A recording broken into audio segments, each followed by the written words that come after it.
Welcome to Social Curiosity Podcast. I am your host, D'Angelo Verse, where we explore the depths of human behavior, personal stories, and relationships to uncover the fascinating layers of who we are.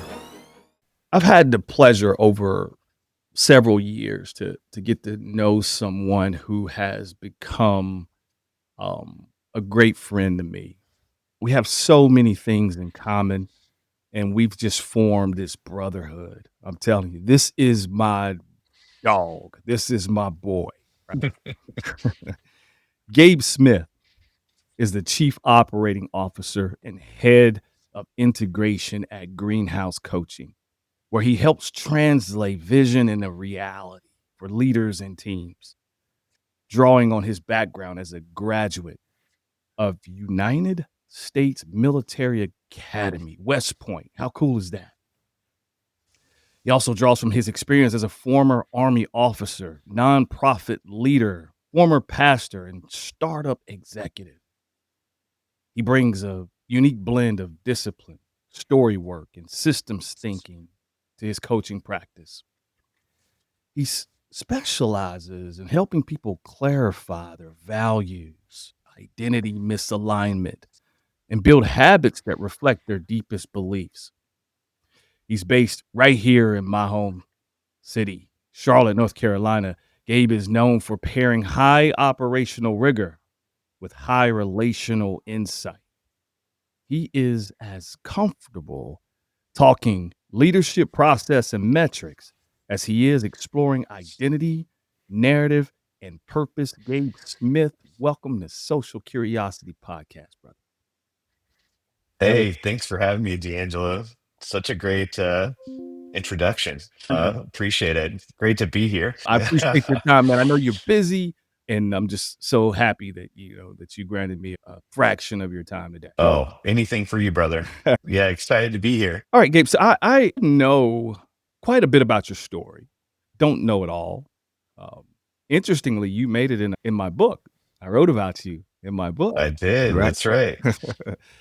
But one thing that I'm always interested in is how people got to where they are. All right. Mhm. And so, what I'd like for you to do is tell our listeners a bit about your story, how your background from West Point and combat service to nonprofit leadership, former pastor and startup, how did that lead you into the work of helping people live out their values and build more aligned lives? Yeah. Well, I've always viewed life as a journey. I mean, I think a lot of people think of it that way, but that's actually become, such a profound way to think about my story, and of course in my work help other people think about their stories, because journey isn't really about arrival. It's about being on the path and just continuing to move left foot, right foot, one step at a time. And so when I look back, I think about it in those terms, because I think sometimes we can think about our story like a LinkedIn profile, where you're like, hey, I did this, and it's everything makes sense and everything's building. It's very logical. And that's not my story at all. It's if you go to my LinkedIn profile, it's not my LinkedIn profile either. But I think of that, and I used to actually feel shame about that, to be honest with you. I used to think like, man, what have I done wrong? Because I haven't had this you know uh, progress in my professional life that made much sense. But I've come to, in recent years, really embrace it. I grew up in Charlotte, so I'm a native Charlottean, which is, there's not a lot of us floating around. When a native Charlottean meets another native Yeah, Charlottean, you're like, really nice. I see you. You're one of us. Um, because Charlotte's just exploded over the last 25 years. But played high school football, had zero interest in being in the military. I just really cared about football, and I only got one offer to play Division 1, and that was at Army. And I was an offensive lineman, but I was also a long snapper on special teams. And the long snapper piece is what I got recruited for, to go to Army. And so I went just to play football. I had no idea what I was getting myself into. And I remember showing up, and that first day, it's a crazy first day at West Point, because I just took my daughter to college, and it was this whole production, and Yeah. there was Amazon packages coming for months, and we had to load up 2 cars. But when I went to college, it was like the opposite. I was 17 years old. Mm. My parents put me on a plane by myself, and I just left, and I went. And I remember that first day at the academy by myself at 17, there to play football. That was my dream. And we were doing marching lessons. Mm. And I remember my first experience at West Point was I failed marching lessons on the first day. Like, they were like, which, D'Angelo, no surprise to you, Oh, like, I'm not a man with rhythm. ah, And yeah. and so just couldn't stay in step. yeah. And that was a funny first experience. But fast forward, I got cut from the football team, and I was devastated. And so in many ways, like, the beginning of that part of my life was failure, Mm. uh, and sort of being disoriented. But everybody goes to the military academies on a full scholarship because it's federally funded. Okay. And so I remember calling my dad on a payphone and saying, I got cut from the team. I just want to come home. This place is crazy. I'm not good at marching. Like, I don't want to be in the army. Yeah. And my dad was like, son, you need to stick it out. It's a free education. You need to stay at least a year because you don't really have any other options at this point. And I was mad and devastated, but I stayed. And by the end of the first year, I just fell in love with the place. And what I fell in love with was leadership, because that was a place where you were learning to be a leader. It was a place where, they were turning young people into adults, but teaching you how to influence other people. And it started on day one. Mm.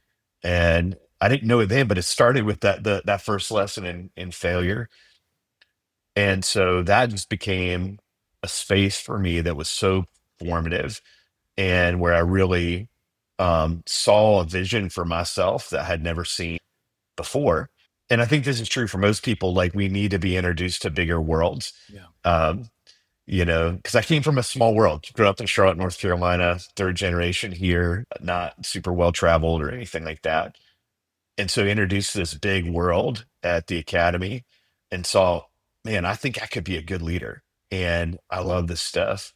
So I stayed, I graduated, um, met my wife, Janet, who also grew up in Charlotte. We actually went to high school together, but I wasn't good looking enough for her to date in high school. So, uh, You had to grow into so that. she, You had to grow into that, I had to right? grow Grow in the exactly. handsome. I came back.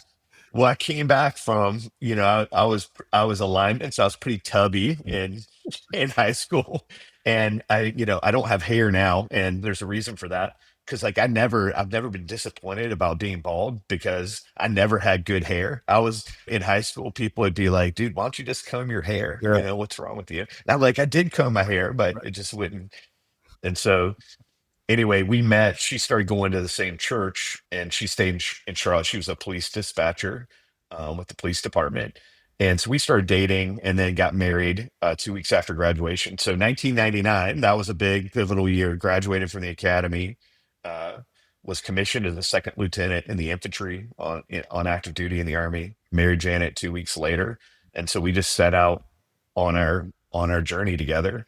And then I served for just about 8 years on active duty in the infantry. And, some highlights of that time were, of course, being married super young. I was 21 when I got married. We've been married 26 years now. So that was a consistent theme. But the Army years really punctuated by some pretty profound traumatic experiences. So I was a first responder at the Pentagon on September 11th.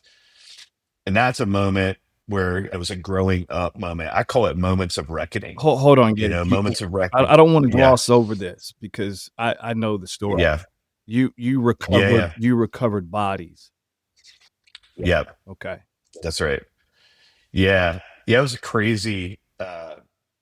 crazy experience. I was in the old guard, which was the ceremonial unit for the Army. I was the commander of the Presidential Salute Battery, which fires the 21 gun salutes for the president in Arlington and the White House and all those kinds of things. But we also were an infantry unit, the only infantry unit in Washington, D.C., and we had a second mission to defend the national capital region in the event of an attack, which we never thought, we would have to uh, perform that mission. But on September 11th, where we were stationed, Fort Myers, right across the street from the Pentagon.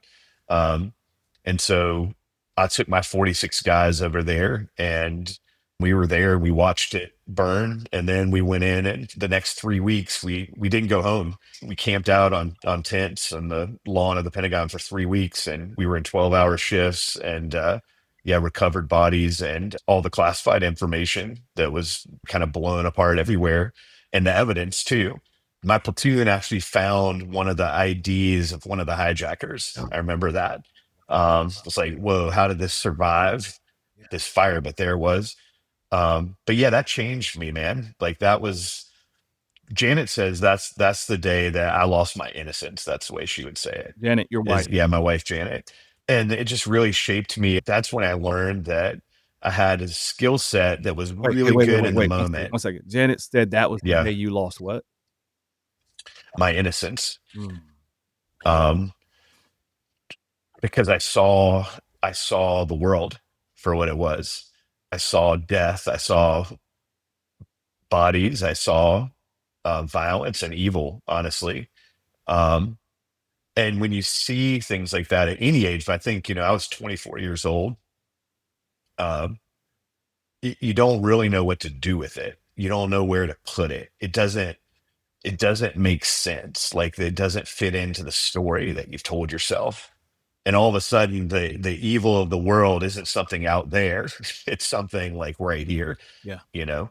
Um, so yeah, that was, man, that was a tough day. And I developed this ability to compartmentalize. I actually think I had it before. Mhm. Um, but it actually made me a really good army officer. This idea that I could experience like something really profoundly difficult like that, and man, just pull a drawer in my soul out and put it in there and lock it away and just continue mission. Mm. And I did that. And then fast forward in 2003, I deployed to Iraq in a forward deployed infantry unit to Mosul, which is the northern part of the country, and was there for a 12-month combat deployment. And so saw more violence, was in an environment where people were trying to kill us every day. And so that, again, more drawers, more things shoving in the drawers. And again, in the moment, that like really helped me. And I was good at what I did, and I was good at leading. But there was an erosion of my own soul that was happening that I wouldn't figure out, for years to come. So the other dynamic that happened in those years was the army gives you crazy amounts of responsibility as a young person. And now I have a young adult Yeah. daughter, as you do. And, now as a dad, you look, whoa, they're so young. You just see the youth. But back then, when I was 24, I didn't think I was so young, but I was. But the army gave me tremendous responsibility as a young person. And so that really shaped me as a responsible person, but as a leader, like I got reps, because I think leadership is reps. There's no way to learn it. You can't, it's not a thing you can study in books and get good at.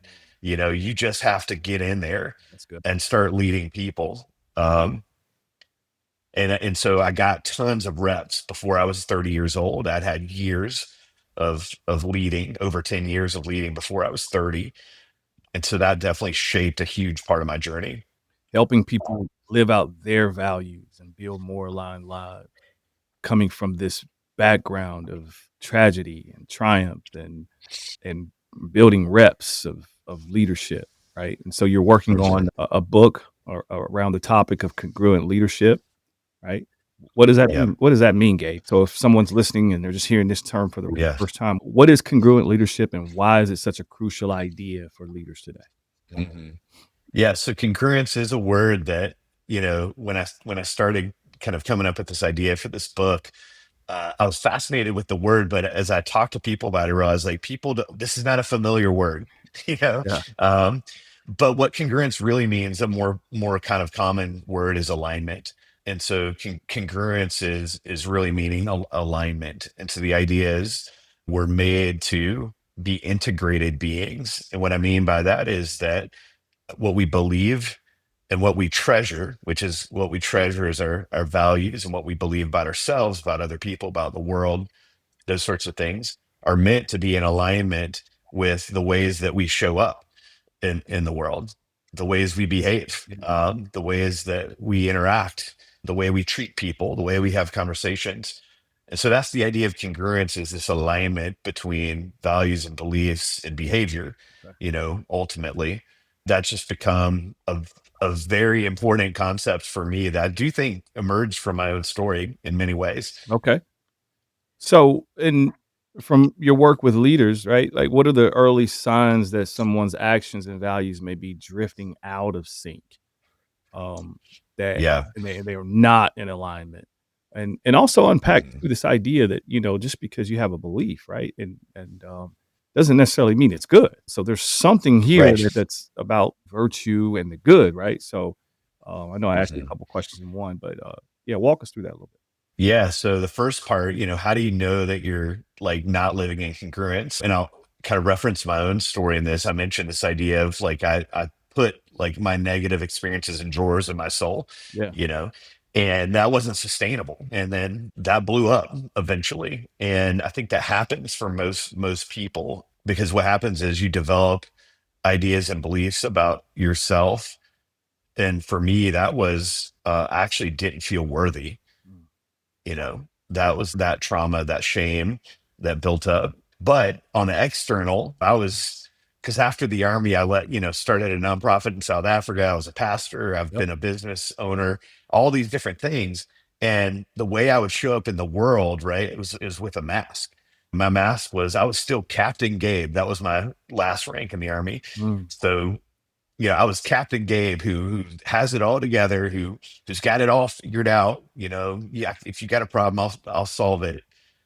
But that didn't match up with what I actually like believed in my head and my heart, even about myself.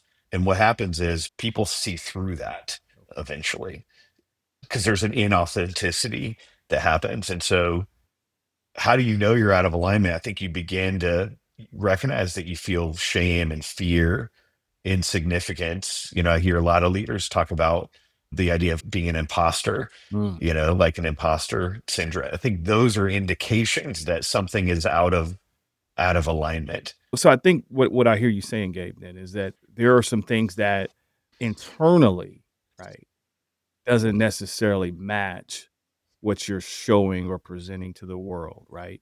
That there's Right. this misalignment, there's these it's incongruent, right? And what congruence means or congruent leadership is trying to get those things to match up together, right? Correct. Okay. All right. All Yes. right. So when someone becomes aware of that disconnect, right? Mhm. How do you help them discern whether their deepest beliefs are truly life-giving and Yes. and then also help them begin to align their habits around those beliefs with integrity. Right. Yeah, and this is the hard work, Yeah, right?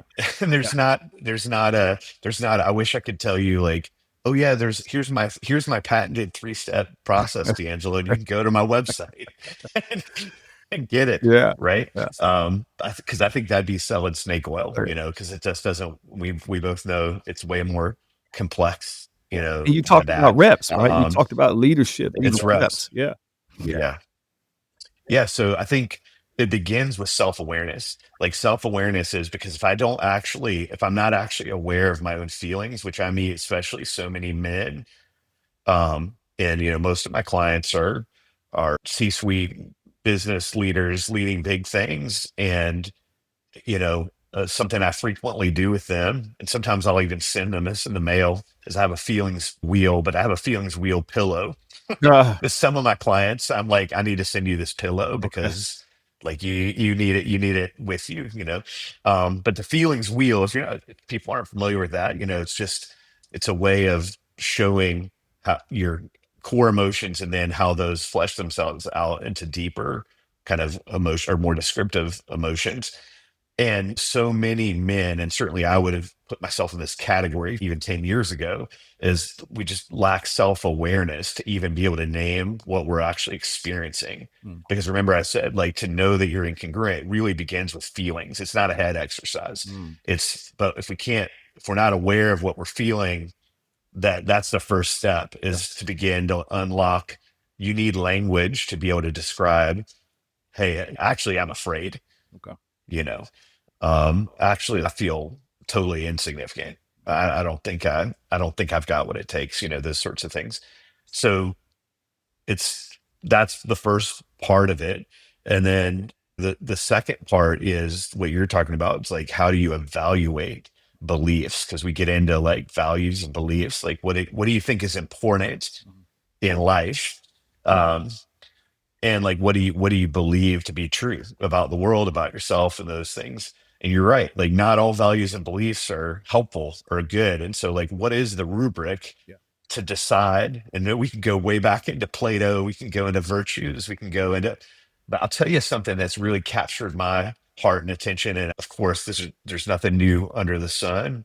um, but I spent years studying. I have a master's degree in theology, and spent years studying scriptures, ancient texts, learning the Hebrew, all those things.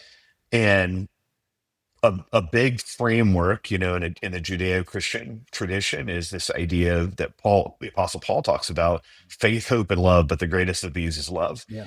And so I've really spent a lot of time thinking about this. And I think that the best way, in my estimation, to really evaluate beliefs and values is through the lens of faith, hope, and love. Okay.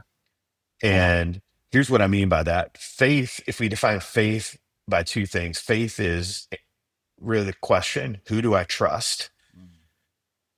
Because we're all trusting somebody or something. Yeah. And then courage, like how much courage do I have, or how much courage do I lack? So if we evaluate, like, man, am I living by faith? Well, here's it. We're all living by faith. So Yeah. we're all trusting in someone or something, and we all have varying degrees of courage to step out into that. Yeah. The second piece is hope. Hope is a vision of where you want to go. Mm. um, but is it a good vision, and is it sustaining, life-giving vision? Mm. Because some people, and I've had clients, they go, "Well, hey, what are you hoping in? Yeah. What's your vision?" And they're like, "Man, I want to make $5 million in the next 5 years." I'm like, great. And then here's my little coaching thing that listeners can take. Is what there's two questions when I have these conversations. Somebody says something like that, I go, well, what would that give you? Mm. And they're like, well, I mean, if I had $5 million, then, I could have this house, and then I could have this car, and then I'd have my 401k, and my college fund would be, and then I just keep, okay, but like, if you had that, what would that give you? Yeah. And you just begin to reduce it all the way down to an irreducible thing. And now you're at the level of a value. I got you. And it's usually something like security Right. or significance Yeah. or worth, right? And then we can begin to evaluate hope. Like, is the thing you're hoping in actually a thing that's gonna give you life Hmm. or not? And then the last one, love is relational rocket fuel, Mm. um, for our life and for our vocation and our work. And so, to what degree are your values and your beliefs rooted in your capacity to receive and give love? So that's just something I've been Oh, thinking that's about. I'm good. still writing the book, I like but it. you know. I love it. I love it. Faith, hope, and love. Yes, sir. Yes, sir. And then it's at that point, it's about the repetition, right? It's about because I mean, we're Right. trying to get people to build habits, right, around those That's right.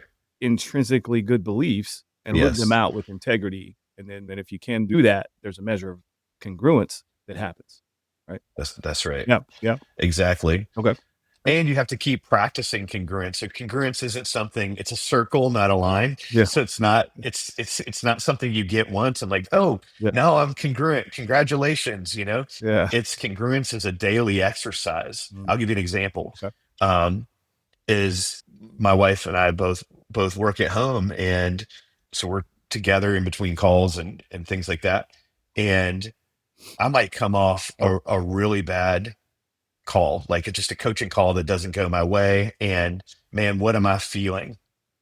I'm feeling insignificant. I'm feeling I don't have what it takes. I'm feeling like, man, I'm a joke. Like, I'm faking it. Like, I don't all these things, right? Still, after doing this stuff Yeah. for 10 years, I can still get off a bad call with a client, feel that, and then I'll go downstairs and Janet will say something to me. She'll ask a question, and man, I'll just lash out in anger. Mm, And see, that's a moment of incongruence got it. because like I'm believing this and then I'm acting out in this way when what I really need to act in congruence, I need to be have that awareness Yeah. and that belief that man, I'm loved, like my wife loves me, she's for me, and then be transparent, right? Have that courage to be rooted in faith and hope and love and go, hey babe, like that was a bad, like I just had a bad call Mm, and man, I'm feeling alone, you know? yeah. And so that's just, there's these little ways that like we have to keep living it out every day. Right. For sure, for sure. Gabe, much of what you do, it kind of overlaps with some of what I do, in terms of Yeah. narrative identity or identity in general, right? So, tell me your thoughts on this. How does helping someone clarify their values and beliefs also reshape the story they're telling themselves about who they are? Yeah. Oh man. Well, that's everything, right? Right. Like, you know, we all have these, we live these events, but then we're always becoming Mhm, someone mhm. along the journey.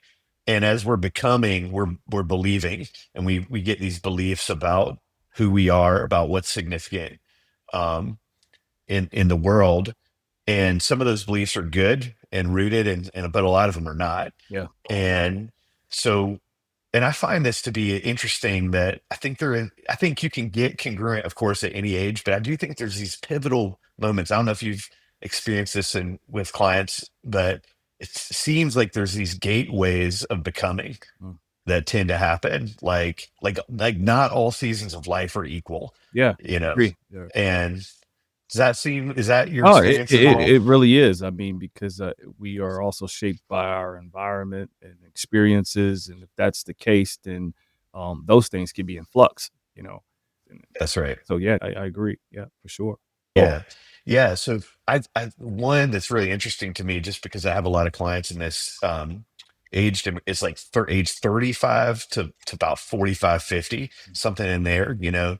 And I think that's an age, especially when you get in your 40s, you begin it's weird. Like Mm, you all of a sudden find yourself processing story, sometimes for the first time, and begin to see how the things have happened to you, the things you've experienced have shaped you in unhelpful ways, you know?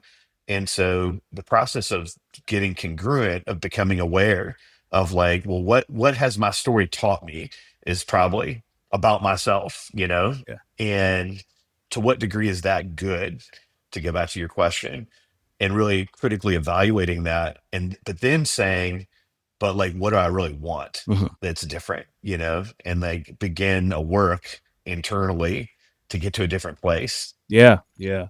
I think if I were to pinpoint when maybe, congruence happened for me, again, it's a practice, it's something I have to live out daily, but I would say right around 40. You know? Yeah. Right around 40. So I've been living in this for about 7 years, because 'cause I'm 47 now, Wow. but yeah, man, it's right around 40. So if you're younger than that and you're trying to figure it out, there's some hope, right? If you're older than That's that, right. it's still not too late, we can still get you with Gabe and get you hooked up and get you. It's never too late. Right, right, It's never right. too late. Yeah. So you've worked with both individuals and teams. In your experience, what happens when an organization starts to lead Mhm. congruently? What Oh man. when the culture begins reflecting stated values instead of just strategies or Mhm. transactions or, whatever the case may be. Yeah. Yeah, so I think it's man, this is where I get really excited because it's probably my some of my favorite work is working with leadership teams. And the reason is because leadership teams have such capacity to influence entire organizations. And when we influence entire organizations, we influence hundreds of people, families, wives, children, culture, Mhm. you know, customers, clients. It's just so it's a really cool ripple effect. But I think like whether it's individuals or teams, when you get alignment and congruence, what you're getting is I think of it like a river. That's my image. It's like a river that flows. So you get power.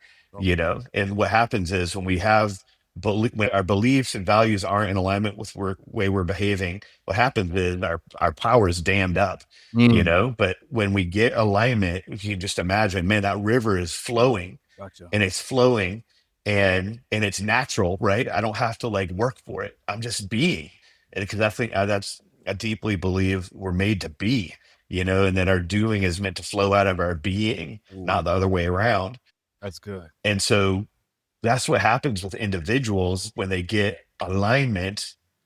Man, the power starts to flow. They become their true selves fully alive, you know? Yeah. And when a team gets that, in a greenhouse, we do something called growth mapping. Mm, And so we've made a process that we work through with teams where we get alignment 90 days at a time. mm. Cause I've learned that like sometimes I'll do like a LinkedIn post on, I don't believe in annual plans. Okay. And I don't really mean you shouldn't make up annual plan. Yeah. But what I do mean is that it's really hard to get alignment as a team when you're only thinking about a year. I think you got to think about a shorter time period. So what we do is come alongside a team and go like, we actually start with, it's a three-part thing. Number one, what are your current challenges? And just like naming all those. That's kind of the organizational group way of naming what's blocking an individual is their beliefs and values. What's blocking teams is their challenges that they can't fix. They're just solving the same problems over and over. So we name those. And then the second piece is we go, okay, what are the intentions that you want to lean into in this next 90 days to address one or more of these challenges? Okay. And we use that word intentions which, instead of goals, because I don't like the word goals, Okay. because I think goals just, you know, it just, it seems like something we're going to fail at. We're going to set goals and then miss goals. And, but intentions, the heart of it is like you to be intentional. Like, let's be in, what if we were intentional as a group over the next 90 days to really get after a challenge, Okay. you know, and like what, let's name those. What would we actually need to do differently? And let's name those steps. But the third piece, and I think one of the most significant, is that we ask the question, man, if what if as a team you actually did those intentions, like you work through these three, four, five things over the next 90 days, what would be different at the end of that? How would your organization, what would it feel like to be a part of this team if you could overcome that challenge? And it's really giving, again, back to that hope piece. It's like give people a vision. Like you don't have to operate in this dysfunction that you're currently operating in. Like you could choose to do something differently in the next 90 days and imagine that your world could be different Yeah. because of it. Got it. Got it. Got it. Got it. Um, we are flying high in the clouds right now, Gabe. I want to start to descend a little bit, all right, for our listeners. And That is so our, if somebody set in on our talks with each other, it's like we only live in the we clouds. only live in So the clouds, baby. I'm telling you. Yeah, yeah, yeah. So that's good. Um, there's someone's listening or watching right now, and they sense they're out of alignment. All right. Mhm, And they're living one story on the outside and another story within. What's one mhm, question of curiosity they can start asking themselves today to begin closing that gap? mhm. Man, that's so good. I think one of the most powerful questions we can ask other people, but ask ourselves, it's really simple. It's how are you? Mm, How are you really? Um, Now the question isn't complex, but the answer is almost certainly complex.